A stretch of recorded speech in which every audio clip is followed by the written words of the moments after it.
Assalamualaikum warahmatullahi wabarakatuh. Welcome back to Sakes Saka Podcast.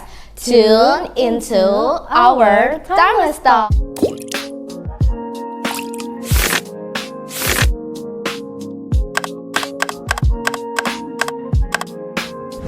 Hai Saka Friends, apa kabar? Selamat datang di episode kedua Sakes pada tahun ini.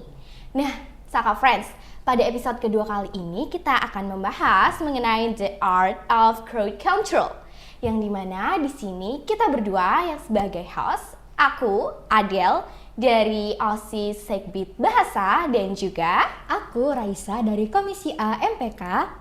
Nah, Saka Friends, kali ini kita kedatangan tamu yang spektakuler, kece dan ganteng-ganteng ini. Silahkan mas-mas ini untuk memperkenalkan diri. Oke. Halo semuanya. Ya. Hai. Ya, saya Syarif Hidayat. Saya di sini sebagai 12 MIPA 4 siswa SMA Negeri 1 Kalasan, dan di samping saya Lukas Naro Panji Irawan dari 12 MIPA 1, dan pada kesempatan kali ini saya dan juga Syarif itu mendapat kesempatan untuk diundang dalam podcast Sakes. Oke, terima kasih ya sebelumnya untuk Mas Panji dan juga Mas Syarif. Nah, Saka Friends, pada kesempatan kali ini kita berkesempatan nih untuk tanya-tanya, ya kan, untuk menggali lebih lanjut mengenai mas-mas ini. Maksudnya mengenai mas-mas ini ketika sedang berorganisasi itu seperti apa, ya kan? Dan pastinya semuanya udah pada kenal kan sama Mas Syarif dan Mas Panji ini. Tapi di sini kita bakal lebih kenal lagi sama mereka. Betul banget. Iya, kali ini kita mau bahas tentang apa sih? Jadi tuh di sini kita bakal bahas tentang seputar keorganisasian yang ada di sekolah. Sebelumnya kita tanya-tanya dulu nih ya. Mas Panji dan Mas Syarif ini di organisasi periode 2023 dan 2024 ini tuh sebagai apa sih? Oke, mungkin saya dulu ya. Saya dulunya itu saya menjabat sebagai ketua OSIS di periode 2023-2024. Dan di samping saya Kalau saya sendiri waktu angkatan 2022-2023 itu saya menjabat sebagai anggota Komisi A, tapi pada tahun selanjutnya saya sebagai mantan ketua MPK. Sekarang sebagai mantan ketua MPK. Jadi di periode sebelumnya saya sebagai ketua MPK, seperti itu. Wow, keren banget ya. Jadi kita duduk sebelahan sama ketua OSIS dan juga ketua MPK periode 2023-2024 nih. Oke, selanjutnya Raisa ada pertanyaan apa nih untuk mas-mas ini? Kira-kira apa sih motivasi dari Mas Syarif dan Mas Panji buat join organisasi OSIS dan MPK di Saka? Oke, mungkin dari aku dulu ya. Kalau dari aku sendiri itu motivasi untuk join, sebenarnya nggak usah join OSIS atau MPK ya. Aku dulu tujuannya itu adalah apapun itu yang penting aku tergabung dalam suatu kepengurusan organisasi. Yang melatar belakangi hal tersebut karena waktu SMP itu bisa dibilang aku tuh orang yang no life. Aku tuh no lab lah istilahnya kalau sekarang. Karena seperti yang teman-teman tahu semua bahwa angkatanku dulu itu kan angkatan COVID, dan mungkin kalian juga merasakan. Nah, di situ aku waktu kelas 7 SMP pernah berkesempatan nih untuk mendaftar organisasi OSIS di SMP. Tetapi karena aku orangnya pesimis, akhirnya di tengah perjalanan ketika aku mendaftar, aku mengundurkan diri. Nah, di SMA itu waktu aku pertama kali masuk ke SMA, aku nggak mau mengulangi hal yang sama yang pernah aku lakukan di SMP, dan oleh sebab itu aku punya tekad untuk apapun itu aku harus join organisasi, dan organisasi yang aku pilih saat itu adalah MPK, seperti itu. Oh my god, keren banget ya. Jadi kayak belajar dari kesalahannya gitu betul. ya. Oke, sekarang Mas Syarif nih gimana? Oke, mungkin kalau aku sama sih. Dulu aku orangnya tuh sama kayak Panji. Jadi dulu aku no lab, introvert. Terus apa ya?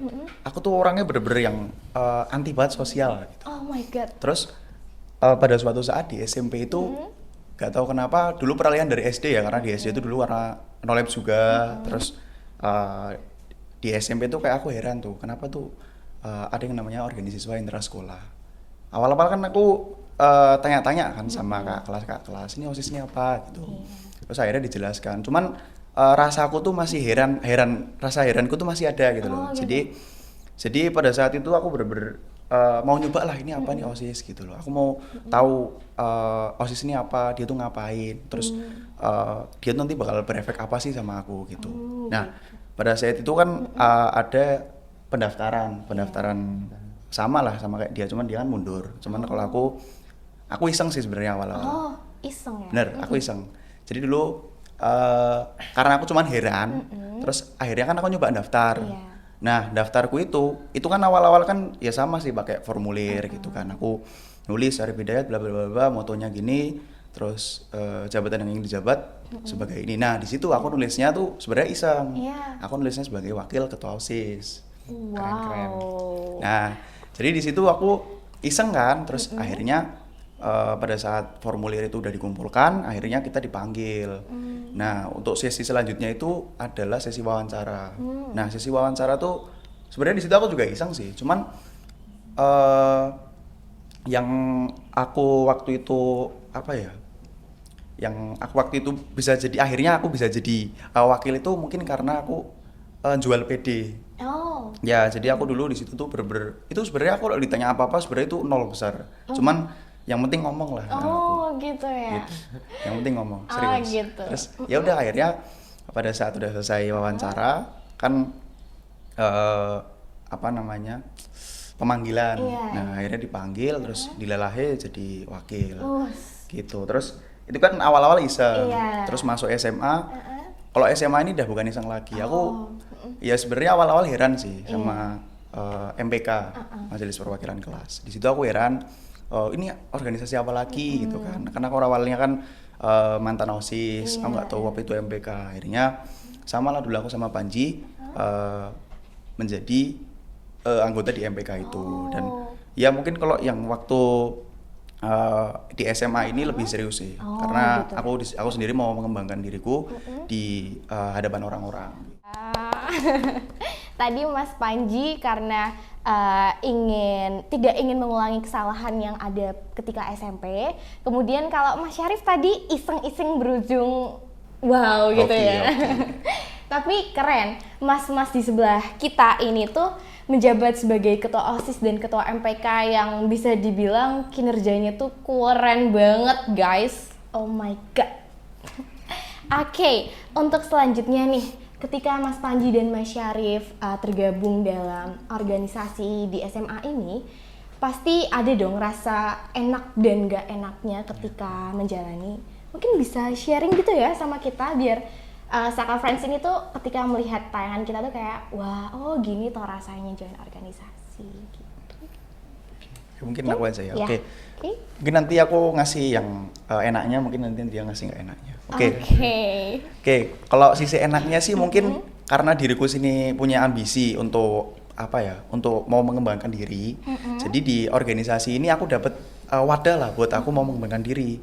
Jadi dalam organisasi ini aku merasa kayak wah ini kayaknya tempat yang tepat untuk aku bisa berkembang gitu loh. Karena di organisasi itu kalian benar-benar digempur untuk kalian bisa melakukan sesuatu.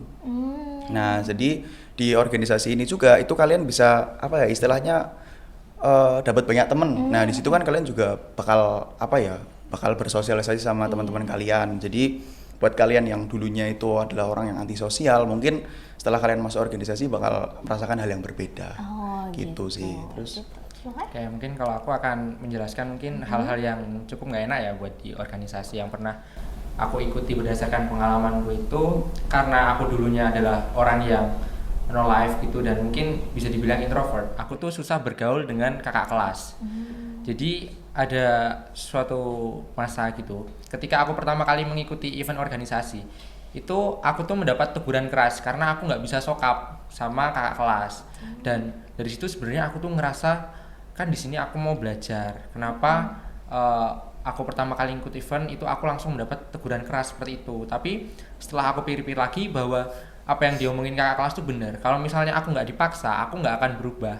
Dan hal-hal yang mungkin menurut aku nggak mengenakan lainnya itu adalah ketika kita itu nggak bisa manajemen waktu. Jadi mungkin sedikit cerita aja ya. Waktu kelas 10 dan juga kelas 11 ini aku nggak cuma ikut organisasi di MPK, aku juga tergabung dalam beberapa ekstrakurikuler yang aktif seperti basket dan juga tonti. Nah, berbarengan dengan itu aku tuh mengikuti les dari kelas 10 sampai kelas 11, dan karena aku nggak bisa memanajemen waktu dengan baik, aku tuh akhirnya lesnya itu banyak yang izin, dan di situ berpengaruh sama nilai akademisku. Nah, nilai akademis itu kan kita tanggung jawab kita ke diri sendiri dan juga orang tua. Dan di situ ya aku punya suatu problem lah, tapi akhirnya karena aku bisa mengevaluasi diriku sendiri, mengevaluasi jadwalku sendiri, dari situ aku belajar bahwa untuk menstabilkan gimana caranya kita membagi waktu antara organisasi dan juga antara kegiatan belajar, itu emang diperlukan niat dari diri kita sendiri. Jadi mungkin kalau dari banyaknya hal yang nggak enak itu bisa jadi evaluasi buat kita itu lebih berkembang lebih baik lagi. Itu sih kalau dari aku. Wah, ternyata banyak juga ya rasa enak dan gak enaknya ketika tergabung dalam organisasi gitu. Oke, selanjutnya nih, Raisa mau tanya apa nih? Tadi kan pasti udah dibilang bagi waktunya itu susah ya buat manajemen waktunya. Nah, di sini tuh problem-problem yang dihadapi, terus juga yang lain-lain tuh seberapa penting peran teman dan keluarga buat Mas Syarif dan Mas Panji? Oke, kalau mungkin dari aku ya, mungkin kalau peran teman dan juga keluarga itu menurutku sangat-sangat mendukung ya, sangat-sangat berpengaruh maksudnya.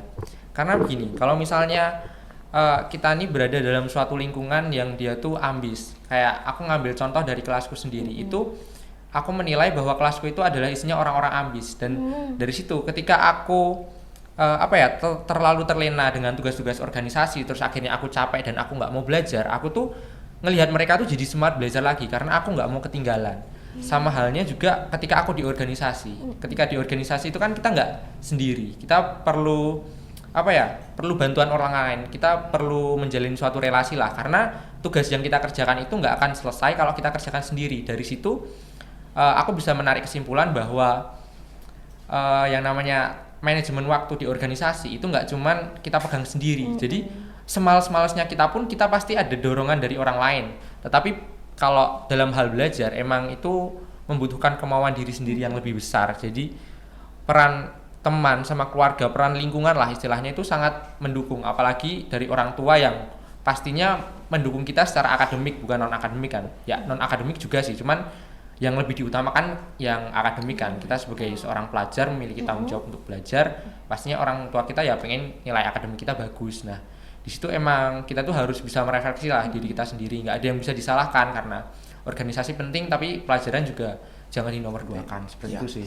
Oke, keren banget ya. Berarti tadi udah dijelaskan juga bahwa peran antara keluarga maupun lingkungan sekitar tuh juga sangat berpengaruh gitu ya.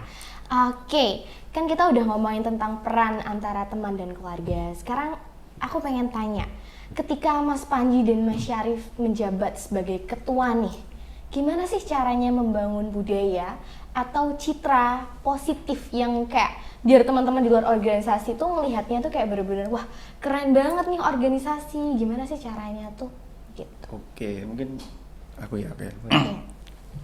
Oke, mungkin kalau dari aku cara membangun citra positif itu dimulai dari diri kita sendiri. Apalagi aku dan Panji ini dulunya adalah mantan ketua dari dua organisasi yang bisa dibilang penting lah di sekolah. Jadi kalau membuat citra positif itu dari kitanya sendiri ya, walaupun memang kita orangnya sering bercandaan. Iya, positif banget. Ya, tapi emang kami berusaha buat yang terbaik itu loh untuk generasi-generasi selanjutnya dan juga buat di masa jabatan kami. Dan memang banyak struggle-nya sih, karena mungkin pada saat kita berorganisasi itu masalah itu nggak kita duga gitu loh. Kadang ada masalah yang benar-benar dia tuh datangnya tiba-tiba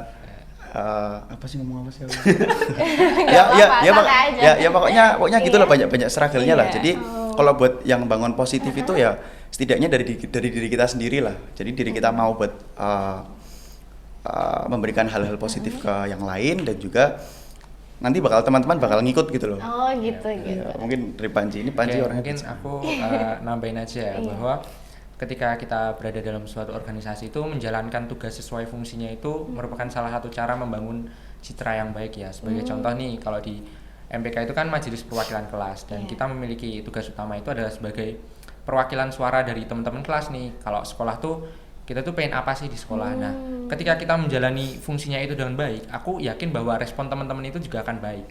Seperti yang dibilang sama Mas Syarif tadi ya, bahwa dari personal itu juga penting. Karena gini, ketika misalnya aku punya teman yang tergabung dalam suatu organisasi. Nah, aku tuh punya relasi yang baik sama dia, dan jadi kita tuh ngelihat organisasi yang dia ikuti pun juga akan ikut positif. Berbeda dengan kalau misalnya kita punya teman yang orang ini sembrono sebagai dan kayak gitulah, misal yang negatif-negatif gitu, tapi dia tergabung dalam suatu organisasi, pasti pandangan kita terhadap organisasi tersebut itu juga nggak akan sebagus ketika orang itu adalah orang yang benar, orang yang bagus gitu loh. Betul. Jadi ya mungkin yang mau disampaikan Syarif juga kayak gitulah tadi, kurang lebih ya. Oke, jadi Error. Nggak apa-apa. Oke, teman-teman atau Saka Friends, jadi tadi udah disampaikan juga oleh Mas Panji dan Mas Syarif, ketika membangun citra organisasi yang positif itu dimulai dari kita, personalnya sendiri, sebagai ketua, entah itu anggota yang tergabung dalam organisasi itu gitu ya. Karena kalau orang-orang yang tergabung dengan organisasi ini memang udah positif, maka organisasi itu dari luar juga udah akan terlihat aura positifnya gitu ya. Jadi kayak personal itu tuh sangat mempengaruhi gitu. Oke, selanjutnya Mungkin apa aja bisa disebutin Mas konflik-konflik yang sering terjadi di dalam organisasi dan resolusinya itu bagaimana? Oke.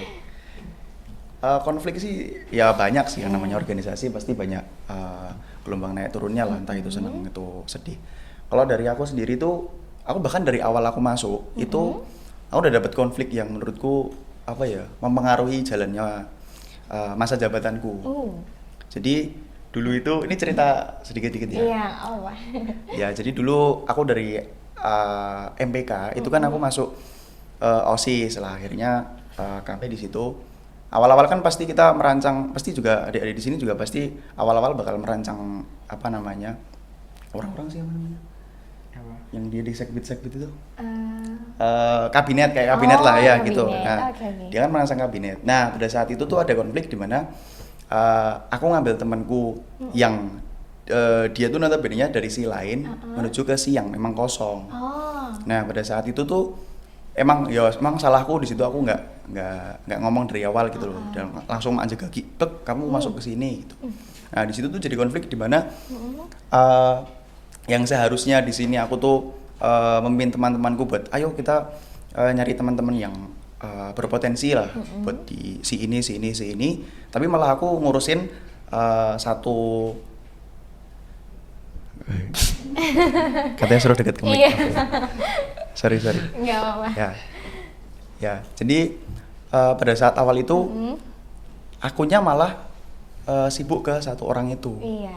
Kan pasti ada apa ya, perasaan yang memang dia, pokoknya di situ dia perasaannya amburadul. Boleh sebut nama nggak sih? Jangan. Oh, jangan. Oke. Maaf. Oke, Pokoknya ada satu orang gitu Iya, ya. iya. Oke. Ya, maaftan. Enggak. Ya di situ aku sebenarnya struggle awalnya di situ, karena pada saat awal-awal memang aku harusnya teman-temanku, malah aku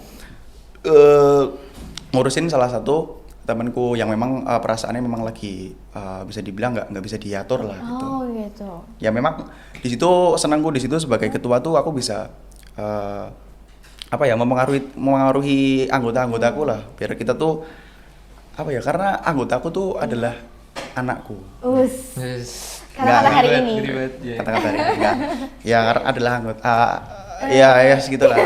Ya pokoknya pada saat itu emang awal-awal udah dapat konflik gitu loh, dan itu menurutku yang membuat diriku ini makin menggugah. Oh, ini kayaknya masa jabatanku jangan sampai jangan sampai banyak konfliknya lah.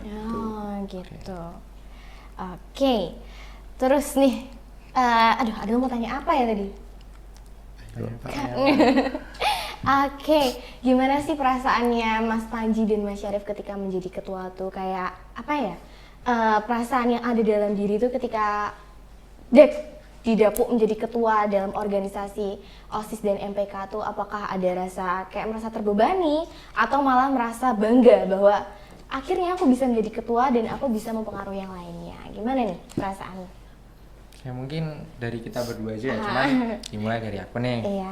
Kalau dari aku sendiri tuh sebenarnya aku nggak punya visi untuk awal tuh buat jadi ketua, karena ya seperti yang teman-teman tahu dari podcast ini kan aku latar belakangnya juga di SMP nggak pernah ikut organisasi. Aku di periode pertama pun cuman sebagai anggota, tapi entah karena suatu jalan apa aku di periode yang kedua ini kan dikasih mandat lah untuk menjadi ketua MPK. Nah, di situ awalnya aku merasa setengah bangga, setengah terbebani, karena yang namanya ketua itu kan pasti dipandang oleh masyarakat sekolah, dan di situ kita harus memiliki citra yang baik ya. Tapi di satu sisi aku juga merasa terbebani gitu loh, karena aku ngerasa jadi anggota MPK aja udah struggle-nya itu udah luar biasa, apalagi aku harus jadi ketua. Tapi pada pelaksanaannya itu nggak aku sadari di awal bahwa aku tuh nggak sendiri. Aku punya teman-teman yang selalu support aku. Sebagai contoh nih, aku punya sekretaris, wakil, bendahara.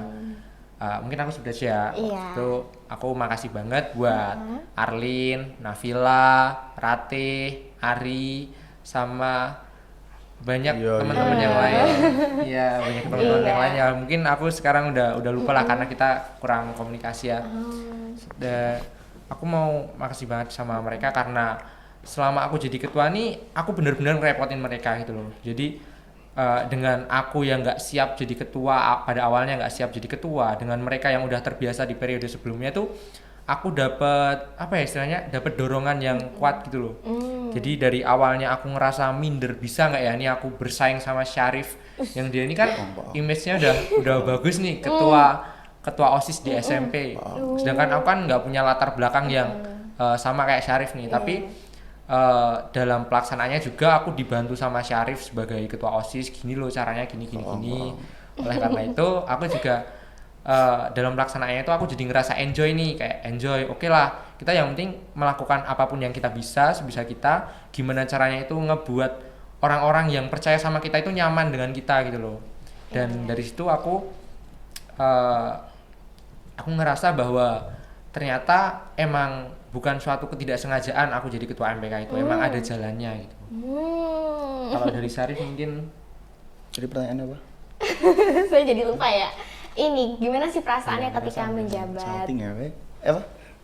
perasaan. Iya, perasaannya Mas ketika menjabat sebagai ketua itu seperti apa gitu. Oke, perasaannya. Kalau aku sih kaget. Oh, kaget? Kaget. Oh, kenapa tuh? Karena ya mungkin sama lah, aku dulu sama Panji itu kelas 10 kan kita bersaing lah. Iya, betul. Jadi mungkin sedikit storytelling ya. Dulu waktu kelas 10 nih, waktu pertama kali kita berdua daftar nih, kita kan berdua bareng ya daftar jadi anggota MPK. Nah, aku sama Syarif nih dari banyaknya orang nih, kami kepilih jadi waktu itu maju orasi. Orasi itu kayak apa ya? Kayak ya kita bicara di depan berkampanye umum. gitu loh, berkampanye untuk memperebutkan posisi wakil ketua MPK. Dan pada saat itu aku kan nggak punya pengalaman apa-apa, aku jujur aja nggak expect bisa sampai tahap itu gitu loh. Dan aku bersyukur ketemu sama Syarif yang waktu itu aku ngelihat Syarif tuh keren banget sih nih. Emang beda antara orang yang nggak ikut organisasi di periode sebelumnya dan orang yang punya pengalaman ikut organisasi itu beneran beda. Dan dari Syarif sendiri aku juga termotivasi gitu loh akhirnya. Kenapa aku bisa mengemban tanggung jawab sebagai ketua MPK itu ya salah satu motivatorku ya selama di SMA ini ya Syarif gitu. Enggak bohong. Ya mungkin kalau kita cermin dari Panji ini, dari tadi kita ngomong tuh Panji ngomongnya gila banget. Ampun. Aku ngomong kagak banget. Ampun, maaf panitia. Ya mungkin kalau aku kaget sih, mungkin karena awal-awal aku lawan dia tuh di kelas 10 tuh rasanya aku masih kompetitif. Ya, betul. Masih kompetitif. Kami di sini tuh orasi itu kita bukan sebagai teman dulu. Iya. Dulu nggak kenal lah sama dia. Oh my God. Rasanya mau nggak. Ya pokoknya kita lawanan di orasi lah, gitu. Kita kompetitif. Ya, rasanya tuh senang sih karena yang dulunya lawan sekarang jadi kawan. Ya gitu. Terus kalau kelas 11 sih ya nggak terlalu banyak cerita, cuman di kelas 10-nya karena kelas 11 tuh aku lebih banyak keteteran sih. Jadi rasanya ya bingung sih kalau diungkapin gitu. Gitu ya. Jadi kita bisa tarik kesimpulan tadi Mas Panji mengatakan bahwa perasaannya tuh kayak der Ya, gitu betul. kan. Sedangkan Mas Syarif tadi kaget dan Ya. malah bingung gitu Ya. kan. Padahal tadi Mas Panji bilang gini loh, Mas Syarif itu sebagai motivasinya Mas Panji Oh. gitu kan. Kebalikan. Ya, Biasanya dia yang karena mungkin gini ya, untuk orang yang awalnya nggak punya temen kayak aku nih, ngelihat Syarif nih begitu masuk di SMA, kakak kelas tuh pada nyapa, wih Syarif, karena orang-orang udah kenal nih, ketua OSIS Outing ya. SMP Negeri 1 Kalasan. Oh my Siapa sih yang nggak kenal? God. Nah, aku tuh pengen punya hal yang sama kayak Syarif gitu loh. Aku pengen ketika aku masuk ke dalam suatu lingkungan yang baru tuh, orang-orang juga udah kenal sama aku. Oleh karena itu, kayak aku ngelihat Syarif nih, wah keren banget sih, gila gitu. kerenan ini lah. Lanjut. Lanjut. Oke, selanjutnya nih. Kan kalau tadi Mas Syarif sebelumnya di SMP sudah pernah ikut organisasi. Ya. Nah, kalau Mas Panji kan berbeda ya. Iya. Nah, kalau Mas Panji sendiri tuh ngerasain nggak sih perbedaan setelah ikut organisasi sama enggak tuh apa? Kayak ngerasa semenjak ikut organisasi aku jadi jadi lebih baik atau mungkin jadi ada kebiasaan yang kurang baik berubah atau gimana? Oke, mungkin kalau dari aku sendiri ya, perbedaan yang aku rasain sebelum aku join organisasi dan setelah aku join organisasi itu aku lebih enjoy, dan ketika aku dihadapkan ke situasi yang mungkin sebelumnya itu nggak bisa aku handle, kayak misal berbicara di depan umum itu kan walaupun kelihatan sepele itu kan nggak semua orang bisa ya. Nah, Iya. dari situ tuh aku belajar dengan aku ikut organisasi itu gimana caranya dari aku yang nggak pede ini aku bisa berbicara di depan umum. Nah, hal lain yang mungkin aku ngerasa perbedaan itu adalah ketika aku nggak ikut organisasi itu aku tuh bener-bener lingkunganku tuh sempit, dalam artian di SMP itu aku cuman kenal sama teman-teman sekelasku doang, kakak kelas, adik kelas, dan bahkan teman-temanku seangkatan yang beda kelas itu aku nggak kenal. Tapi ketika aku join organisasi, walaupun pada awalnya aku nggak punya teman, tapi kan kita didukung oleh banyak bantuan sosial ya dari teman-teman gitu. Terus akhirnya dari situ aku bisa ketemu sama kakak kelas, bisa kenalan sama kakak kelas. Habis itu bisa kenalan sama adik kelas juga lah waktu di periode kedulu. Dari situ aku ngerasa kayak ternyata enak ya punya teman yang banyak yang saling support dan positif satu sama lain. Benar. Itu ya. Jadi perasaannya ketika dulu sebelum join organisasi ini lingkungannya tuh cuman itu aja Iya, gitu betul. ya.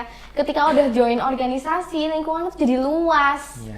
Berarti ajakin dong Mas adik-adiknya atau teman-temannya yang lagi nonton Sakes supaya besok ketika ada pendaftaran atau ada perkasa itu bisa join. Ya mungkin buat adik-adik angkatan berapa ya? 2028 ya berarti. Kan setelah kita lulus. Oh, iya. Ya, setelah iya. kita lulus angkatan 2028 itu jangan ragu lah buat daftar organisasi, karena SMA ini kan jenjang terakhir kalian sebelum menjadi mahasiswa. Jadi ini adalah titel kalian yang terakhir sebagai seorang siswa gitu loh. Ya. Kan? Oh, Jadi gitu ya. sia-sialah 3 tahun kalian nggak dimanfaatin untuk sebuah hal yang positif, salah satunya organisasi ini, mau OSIS, MPK, ROHIS dan sebagainya itu boleh-boleh aja semuanya positif di SMA Negeri 1 Kalasan ini. Iya. Udah berkembang banget nih. Benar. Apalagi bagi kalian yang orangnya masih belum dapat jati diri kalian, Iya, betul. mending kalian ikut organisasi. Udah, ikut aja tuh. ROHIS, OSIS, MPK, udah ikut aja wis. Bagus nanti kalian. Yes, gitu. Rokris nggak disebut? Oh iya, Oh iya, Rokris. iya. Oh iya, Yes, Rokris. Apalagi Terus buat teman-teman jurnal. yang besok jadi kelas 11 juga nih, kan kalian udah ngerasain gimana struggle-nya nih, dan harapannya sih ya kalian tetap betah ya di organisasi OSIS dan MPK Ya. ini, walaupun banyak lika-likunya jalanin aja lah, karena nggak ada yang sia-sia selama kalian tuh menjalaninya dengan sepenuh hati. Benar. Oke, selanjutnya Raisa tuh punya banyak pertanyaan. Katanya tuh Raisa tuh ngefans banget tahu sama Spanji sama Syarif. Ih, Ya, sama ini kan kan. banyak ya kayaknya sama Oh. Saya aja ngefans sama Walah, Syarif. Prat. Ngefans Ini banget. banyak banget yang suka. 1000 orang ada kayaknya. God. Oke. Nah, jadi kan juga banyak sih mas teman-teman seangkatan yang kelas 10 yang kayak mau join panitia eksternal aja tuh mereka ngerasa takut diwawancara, takut kayak nanti kalau ngomongnya gugup atau gimana. Kan kalau di sebuah organisasi udah pasti kan kita harus punya kemampuan Iya. untuk berbicara. Nah, gimana sih cara melatih public speaking? Oke. mungkin bukan public speaking sih. Kalian mending jual PD aja. Karena apa ya, wawancara tuh kalian kalau misalnya kagok tuh kami sebagai yang mau wawancara itu rasanya kayak ada yang kurang gitu loh. Entah itu jawaban kalian bagus, tapi kalau misalnya kalian belum pede, itu rasanya masih kurang gitu loh. Masih 9,5 lah kalau misalnya dia. Jadi ya mending kalian jual PD aja lah. Mungkin kalau Panji gimana? Ya kalau dari aku sih sebenarnya public speaking itu dilatih bukan sebelum kalian masuk organisasi guys. Jadi public speaking itu bisa kalian latih ketika kalian udah tergabung dalam suatu kepanitiaan lah. Ya. Nah mungkin aku ambil contoh aja nih, contoh nyata nih. Ini aku langsung sebut nama aja, temanku Niko Kristanto itu. Dia ini ada lesnya sampai ketawa karena emang orangnya tuh selucu dan sepositif itu Niko itu. Jadi gini ya, si Niko ini awalnya dia itu nggak pede lah buat join kepanitiaan. Waktu itu kepanitiaan Hutsaka. Nah di waktu itu kan kita kelas 11 udah akhir-akhir ya. Jadi emang untuk kepanitiaan eksternal yang bisa kita ikuti kalau kita bukan anggota OSIS dan MPK itu kan ya Hutsaka. Dan aku dapat testimoni dari Niko kalau setelah dia bergabung di suatu kepanitiaan itu seru abis, beneran. Nggak bohong. Kalian seru. kalau misalnya ketemu Mas Niko bisa ditanyain deh. Kalau apa gimana sih rasanya kan bukan anggota OSIS MPK nih, terus kamu join kepanitiaan eksternal gitu, gimana rasanya? Pasti dia jawab seru banget karena emang di situ tuh kita bisa ketemu, bisa ketawa-ketawa. Kalian kan ini ya, kalau misalnya aku ambil contoh divisi perkap itu kan mungkin banyak kegiatan yang mengerjakan suatu hal itu sampai malam, dan di situ tuh kita bener-bener bisa berbincang mungkin topik-topik yang lebih dalam, terus kita bisa guyon-guyon, melepas stres gini segala macem. Kalau kalian udah menghabiskan waktu kalian nih kayak udah belajar terus, aku butuh refreshing dan hiburan baru. Salah satunya yang aku rekomendasiin itu ya kalian tergabung dalam kepanitiaan eksternal guys. Apalagi kalian bukan kalau kalian bukan anggota OSIS MPK dan kayak pengen coba-coba aja, menurutku kepanitiaan eksternal tuh bisa menambah pengalaman kalian yang cukup banyak lah, istilahnya kayak gitu. Keren banget. Ini fun fact aja ya, dia waktu wawancara Niko nih, waktu masuk Hutsaka ini dia sampai guyu. Iya, aku ketawa-ketawa beneran. Serius. Jadi kalian ketika misal nih kalian mau daftar, aku tau lah kalian pasti takut yang namanya dengan tes wawancara gitu kan. Kalau kalian tuh orangnya bawa santai, enjoy dan juga fun, itu kita juga bakal ketawa-ketawa. Kita bukan orang yang nggak ada kok aturan wawancara itu harus formal, harus serius, harus galak gitu, nggak ada kayak gitu. Selagi kalian fun, enjoy dan kita ngelihatnya kalian tuh bisa diajak untuk kerjasama, diajak untuk berbaur, ya itu akan jadi nilai plus lah buat kalian kayak gitu. Betul Pak. Berarti ketika lagi wawancara untuk event tuh nggak harus yang kayak biasanya tuh ya, kayak harus galak, harus kelihatan tegas gitu. Yang penting apa yang ingin kita ketahui tentang orang itu tuh tersampaikan, gitu ya. Oke, mau tanya nih, mas berdua ini kan sebagai ketua OSIS dan ketua MPK ya. Iya, mantan sih. Iya betul banget, betul. Mau tanya dong, cara menciptakan event yang sukses itu seperti apa? Kayak kunci-kunci supaya event-event tuh bisa terlaksana dengan sukses itu seperti apa? Iya. Ya mungkin kalau misalnya nanya itu sebenarnya ke teman-teman kami sih, karena di sini kami berdua tuh kerjanya kami nggak pernah megang suatu event. Kami tuh sebagai pengawas saja. Untuk ketua event itu kan biasanya ada ketua panitianya sendiri. Mungkin kalau dari Syarif gimana nih? Mungkin yang sebagai seorang pengamat, kamu ngelihat yang event-event kita yang sukses tuh mereka tuh pemimpinnya kayak gimana? Ya mungkin kalau aku sih lebih ke mengarahkan sih. Jadi aku punya satu cerita di mana temanku tuh punya struggle, namanya Lando ya, udah sebut namanya Lando. Itu dia punya struggle di mana waktu dia ngebahas panik. Itu dia punya struggle apa sih yang bajunya waktu itu? Oh, bajunya salah print. Bajunya salah print. Itu kan bener-bener dia sebagai ketua kan punya tanggung jawab yang tinggi gitu loh. Dan pasti rasanya dia tuh bener-bener yang amburadul Pak di situ. Nah, di situ aku tuh punya rasa empati lah. Waktu itu aku datang ke rumah Landu. Jadi peranku di situ tuh bukan aku kayak Dot ini mendingan kamu ngelakuin ini enggak, tapi aku cuman mau naikin mentalnya Landu. Cuman ya nggak tahu sih Landunya naik mental apa enggak. Ya intinya aku udah berusaha gitu loh. Naik sih, sukses kok acara panik yang. Ya bagus bener. Tapi serius sukses. Karena itu posisinya hujan, posisinya bener-bener itu bener-bener minus. Tapi nyatanya juga banyak warga sekolah yang enjoy gitu. Kami sangat berterima kasih kepada semua panitia Panik Crash 9. Crash 9. Keren banget ya. Keren. Oke. Ada yang mau disampaikan?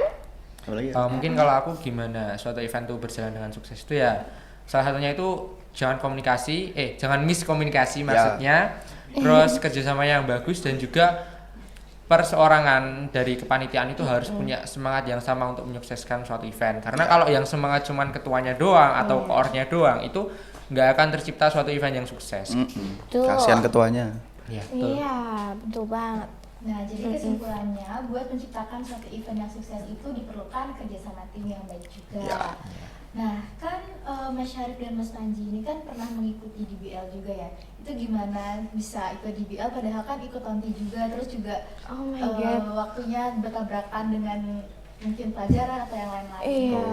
Di sini veteran DBL. Orang lagi. Veteran Mungkin DBL. kalau ini ya, mungkin pengalamannya Syarif lebih banyak karena Oh, enggak lah. dia dari kelas 10 dan juga kelas 11, jadi 2 periode dia ikut DBL semua, sedangkan Oh my God. aku dari kelas 11 aja sih, cuman ikut waktu kelas 11 ya. Salah satu hal yang memotivasi aku ya Syarif lagi, karena Enggak bohong. aku sama Syarif nih sebenarnya banyak hal yang kami ikut itu sama. Ya. Aku sama-sama ikut MPK, waktu kelas 10 ya sama-sama ikut Iya. MPK, sama-sama ikut Tonti, sama-sama ikut basket. Tapi dari 3 yang aku ikut itu ya, Syarif tuh selalu expert gitu loh, selalu Nah. spesial. Karena gini guys, aku cerita aja ya. Waktu aku kelas 10, ketika aku jadi anggota semuanya ini, Syarif tuh dia di Tonti itu sebagai ketua, dia ketua angkatan kelas 10 Tonti. Di basket dia sebagai kelas 10 tuh waktu itu sama Alauddin Dava kelas 12 MIPA 3 ya, itu sebagai perwakilan yang ikut IPS 3. DBL. IPS 3. Iya, IPS Lanjut. Ya. Terus yang terakhir itu di MPK dia juga sebagai wakil MPK lah. Terus habis itu ya dari situ kan aku ngelihat ini orang super sibuk tapi kok masih bisa ngebagi waktunya itu gimana, dan akhirnya di kelas 11 itu perjalananku kenapa bisa jadi salah satu player DBL itu ya karena mungkin ini karena pengorbanan sih. Jadi aku ngorbanin waktuku yang aku miliki, Ya, ngorbanin badanku juga. Dari misalnya kayak banyak rapat, terus latihan, habis itu Tonti itu kan juga waktu awal-awal kelas 10 itu kita banyak event ya, Ya. kalau saya banyak event Tonti yang mau diikuti di luar, karena waktu kami berdua kelas 10 itu bener-bener masa peralihan dari COVID ke tatap muka gitu loh. Jadi sebagai banyak organisasi dan ekstrakurikuler yang mati itu mulai cari jati diri lagi. Ya. Kita mulai cari lomba-lomba, dan aku sama Syarif ini istilahnya kayak angkatan yang pertama kali buat ngeburu lomba-lomba gitulah. Ya. Nah dari situ kayak kita emang jujur aja kalau dari aku sendiri tuh belajarku waktu itu ini bukan untuk dicontoh sama teman-teman semua, karena waktu itu belajarku beneran aku lepas. Jadi aku les itu hampir seminggu, kan aku jadwal lesku 3 kali, itu aku bisa selama 2 bulan tuh aku nggak masuk, bener-bener nggak masuk les semua itu. Nah itu menurutku bukan sesuatu yang untuk ditiru sih, cuman untuk sharing aja nih, sebagai sharing. Dan di situ ya beneran ketika PTS itu aku nggak siap, tapi ya mungkin reward yang aku bisa dapatkan itu aku punya pengalaman di bidang non akademik, salah satunya ya DBL itu. Ya. Kalau dari Syarif mungkin Ya kalau aku sih sama sih. Aku keteteran. Karena saking banyaknya kegiatan yang aku ikuti, contohnya tadi basket. Aku kelas 10 tuh ya, jadi aku kelas 10 tuh iseng sih sebenarnya. Aku ikut basket, terus akhirnya aku latihan. Itu rajin sih tuh menurutku aku latihannya basketnya. Karena dalam seminggu 2 kali itu aku bener-bener masuk terus, dan itu mungkin menjadi nilai plusku. Karena pada saat itu tuh aku ingat banget Panji itu masih kelas 10 tuh dia tuh bolong-bolong latihannya. Jadi mungkin itu dia merendah sebenarnya, dia DBL gila. aku nggak punya basic di situ aku sih. Serius. Udahlah. Enggak, ini poinnya banyak banget DBL. Berapa? 12. Kamu tuh aku punya sarkas guys. Enggak lah. Kalian mantan Serius. ketua OSIS Prabaga Enggak. guys, sarkas. Aduh. Nggak boleh contoh juga nih. Aduh, ya. Harus jujur, jadi orang tuh harus jujur. Iya. Ya. Semoga teman-teman nggak lihat replaynya juga sih, karena ya lah ya titik aja itu ya. Bisa lihat replaynya lah. Ya intinya sama sih, aku keteteran karena ya tadi banyak kegiatan. Contohnya ya tadi selain basket juga Tonti. Kalau di Tonti tuh sebenarnya bukan jadi ketuanya sih. Aku lebih ke jadi Koordinator ya koordinator, karena temanku nggak pada mau. contohnya ini dia nih bener-bener Ya, saya takut sama pelatihnya jujur aja. Oleh karena itu yang mentalnya kuat nih Syarif Hidayat, Ya. kami satu angkatan sepakat untuk menunjuk dia sebagai Ya. koordinator. jadi benteng, aku jadi boneka. Ya, ya enggak sih. Ya itu ya gitulah keteteran. Jadi ya buat teman-teman boleh banyak kegiatan tapi akademiknya jangan dikesampingkan. Ya, Gitu. betul. Gitu. Oke. Keren banget ya teman-teman atau Saka Friends, Mas Panji dan Mas Syarif ini, karena di antara hektiknya kegiatan yang mereka ikutin, mereka tetap bisa membagi waktu dengan akademik, meskipun tadi sempat dibilang sama Mas Panji Iya. sempat ada problem, tapi Iya, dari situ betul. pasti belajar untuk memperbaiki. Iya. Walaupun tadi udah sempat dibilangin juga ya kok keteteran dan sebagainya.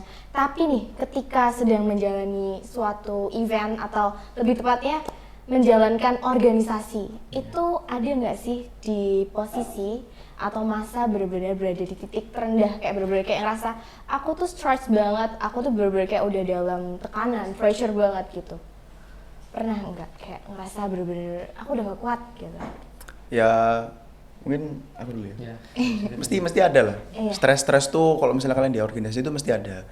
Cuman aku lebih ke nyaranin cara buat ngilangin stresnya. Itu kalian butuh peran teman, kalian butuh teman dari orang tua. Makanya tadi Panji bilang kan dari orang tua itu walaupun orang tua tuh apa namanya ngedukungnya di akademis, tapi ya tetap peran orang tua itu pasti nalurinya bakal ngedukung anaknya terus. Jadi ya buat kalian yang stres-stres itu, nah aku dulu ada sih, dulu aku stres tuh karena aku ada temanku yang struggle, tapi aku bawa struggle-nya gitu loh. Jadi ya mungkin salahku di situ, aku terlalu membawa perasaanku ke temanku. Jadi ya stres tadi ya kita bisa ilangin dengan cara kumpul dengan teman. Itu bener-bener menurutku efeknya kerasa banget sih, karena kalau kalian tuh lagi stres terus habis itu kalian tuh nggak ada teman, itu bener-bener wah hancur kalian. Iya. Kalau Panji? Kalau aku sih mungkin ada ya, apalagi khususnya itu waktu peralihan antara semester 1 dan semester 2 itu aku ngerasa kayak apa ini aku ngilang aja gitu loh. Karena bener-bener aku tuh ngerasa nggak bisa ngehandle apa yang sedang dijalani saat itu.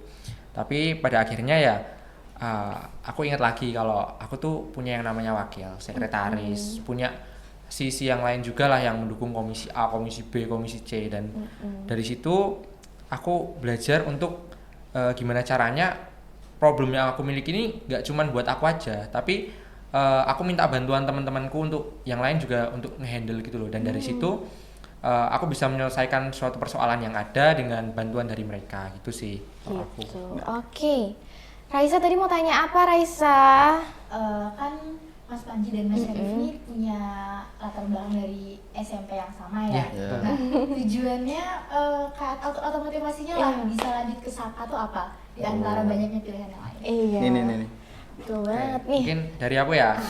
Kalau aku nih jujur aja, aku nih di dekat rumahku tuh nggak ada sekolah guys. Maksudnya nggak ada sekolah tuh nggak ada SMA yang bisa aku masukin. Jadi SMA paling dekat dari rumahku itu aku masuknya zona 3 di situ. Jadi emang di tempatku ini susah lah buat cari SMA yang proper. Nah, dan aku sadar akan kemampuanku juga, akan jarak rumahku yang jauh kan. Oleh karena itu teman-temanku ini kan pada mau masuk ke Saka karena alumni SMP ku juga kebanyakan masuk di sini. Dan aku ngedenger bahwa waktu di tahun 2022 ya itu Saka tuh peringkat 6 guys. Jadi Ya, peringkat keren. 6 se-Yogyakarta gitu. Dan ya kalau misalnya ada sekolah yang deket dan juga oke, kenapa nggak aku coba. Dan Iya. akhirnya ya karena dukungan dari orang tua juga sih. Ini mungkin buka-bukaan aja, jujur-jujuran aja. Waktu itu SMA impianku itu adalah Delayota guys. Jadi ya betul. Jadi SMA impianku tuh adalah Delayota. Tapi karena emang terhalang banyak ya kayak jaraknya yang jauh, terus aku nggak masuk zona gini segala macam. Walaupun di sini juga aku nggak masuk zona gitu loh. Jadi aku masuk ke sini tuh lewat jalur prestasi. Nah, Wow. Pinter. ini tapi aku nggak punya prestasi gitu ya. Alah. Kan cuman berdasarkan nem minimal ya saat itu. Dan aku merasa bangga lah gitu masuk sini karena teman-temanku dari aku TK nih ya, dari aku TK, SD, SMP dan SMA itu masuknya sini. Jadi kalian kalau misalnya ya mungkin beberapa orang yang kenal aku lah pasti tahu teman-temanku itu dari TK tuh sama terus guys gitu. Jadi alasan aku masuk organisasi ya karena aku juga pengen nambah teman gitu lah. Oh gitu. Jadi alasan dan motivasiku buat masuk Saka itu karena Saka ini sekolahnya jos buat di Jos. lingkungan Keren Jos, banget. keren. Sekolah Keren impian. ini. Ini. Iya. Keren. Sekolah impian semua orang ya. Ya. Kalau Mas Syarif nih.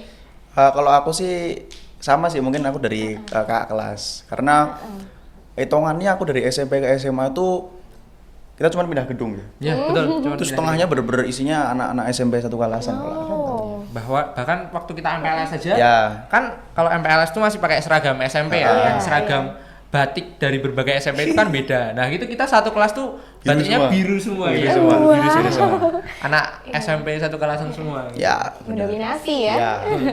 Jadi kalau aku dulu masuk Saka tuh ya emang karena dari kakak kelas. Tapi yo di sisi lain juga aku setelah masuk akhirnya aku tahu kalau misalnya ini Saka juga berkompeten. Contohnya tadi dia masuk 6 besar kalau nggak salah UTBK ya. UTBK rata-rata nilai Iya, UTBK di tahun rata-rata nilai UTBK 2022. Itu masuk 6 besar satu juga. Masuk 16. Nah, 16. Masuk 6 besar. Itu menurutku keren. Dan mungkin aku sama Panji bakal meneruskan itu. Ya, amin. Amin. Amin. Amin. Nah, kalau ngomong tentang salah satu motivasi masuk ke Saka karena Saka itu masuk di 6 besar, plan Mas Syarif dan Mas Panji setelah lulus dari Saka nih mau kemana, mungkin boleh di-spill ya? Aduh. Dari Syarif dulu ya, dari Syarif dulu. Nah, kalau ini dari Syarif dulu. Ini orang pinter kita dengerin, enggak, kita ini dengerin. pinter. Dari Adil dulu aja. Oh iya, boleh. Enggak gimana? Ayo, rep mempelopori rep. Dan Kalau aku rencana mau masuk surga. Enggak. Aku rencana mau masuk ini FEB UGM. Jadi ya orang kayak aku nih mau masuk FEB UGM kayaknya susah. Nih kedokteran nih kita. ya gini guys. Oke. Ayo kamu rep. Aku nih FEB. Oke, jadi mungkin untuk sekarang ini aku punya pengharapan besar untuk melanjutkan jenjang studiku itu di Amin. kedokteran gigi Universitas Gadjah Mada. Dan saya juga mohon doanya dari teman-teman semua ya, karena kan ya apa sih yang nggak bisa dijamah oleh doa. Ya. Kami sebagai mungkin perwakilan dari kelas 12 juga di acara Sakes ini meminta doanya dari teman-teman semua Ya. nih. Kami mau melanjutkan jenjang studi yang lebih tinggi lagi dan kami mohon doanya yang terbaik untuk kami lah gitu Iya, ya. benar. Semoga kita bisa lulus Menggapai. Iya. Ya, sorry. Maaf. Mantan ketua OSIS, sorry. Maaf. Aman aja. Ya, semoga kita bisa lulus dengan keadaan bahagia lah. Ya. Amin. Oke. Tadi kan kita udah bahas ini itu dari A sampai Z ya. Bisa dibilang kita tuh mengenal lebih dalam mengenai Mas Panji, Mas Syarif, juga keterlibatannya dalam organisasi ini. Kira-kira dari Mas Panji sama Mas Syarif sendiri tuh ada pesan nggak yang ingin disampaikan kepada adik kelasnya yang masih menjabat sebagai di dalam organisasi ataupun yang pengen ikut gitu? Mungkin bisa disampaikan pesan-pesannya. Oke, mungkin kalau dari aku untuk ini ya, untuk teman-teman semua, teman-teman di MPK, aku yakin kalian pasti waktu pertama kali masuk MPK itu bangga banget lah, rasa bahagia. Kalian bisa pakai wearpack MPK Praba Ambara. Aku cuma mau berpesan aja bahwa dari dulu kan yang diunggulkan dalam MPK selain karena kinerja kita kan itu kan kekeluargaannya. Ya, saya berharap di generasi MPK selanjutnya juga kekeluargaan itu tetap dijaga. Jangan sampai ada sekat-sekat yang membatasi antara masing-masing anggota MPK lah. Kalian kan sebagai satu keluarga, gimana caranya membuat suatu organisasi itu wadah yang nyaman buat kalian berkembang. Jadi jangan sampai ada sekat-sekat dan semoga teman-teman semua nggak cuma MPK tapi juga teman-teman angkatan-angkatan yang selanjutnya itu juga bisa bahagia dan enjoy ngejalanin sekolah di SMA Negeri 1 Kalasan ini. Oke, dari Mas Syarif nih. Oke, kalau dia dari sisi MPK, aku mungkin dari sisi OSIS ya.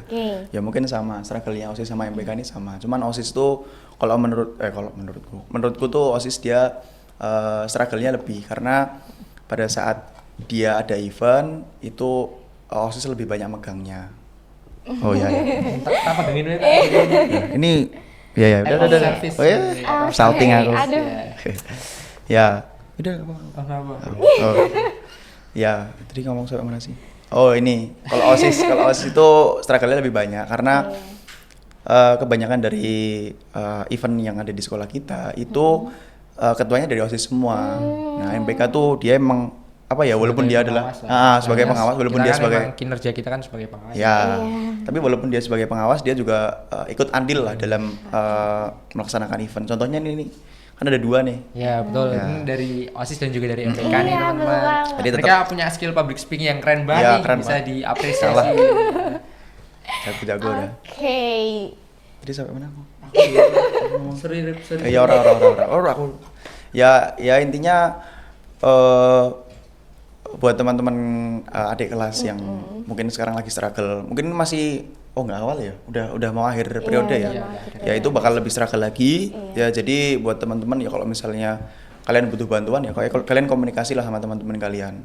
Kalian kan punya teman di organisasi kan, nggak cuma kalian doang. Iya, betul. Ya jadi kalian bisa ya at least cerita-cerita lah gitu. Ya semoga kalian bisa kuat lah sampai akhir. Sip. Kata-kata hari ini semoga kuat sampai akhir dan juga tetap semangat ya untuk Ya. menjalani event dan juga organisasi OSIS MPK sampai akhir periode. Ya. Oke, udah nggak terasa ya Mas, kita tuh udah ngobrol lama banget loh ternyata. Oh Iya. iya. 5 jam. Iya. Enggak, kita udah 2 hari. Oh, 2 hari. Oh, udah 2 hari. Betul ya. banget. Oke, sebelumnya di sini aku Adel dan juga Aku Raisa.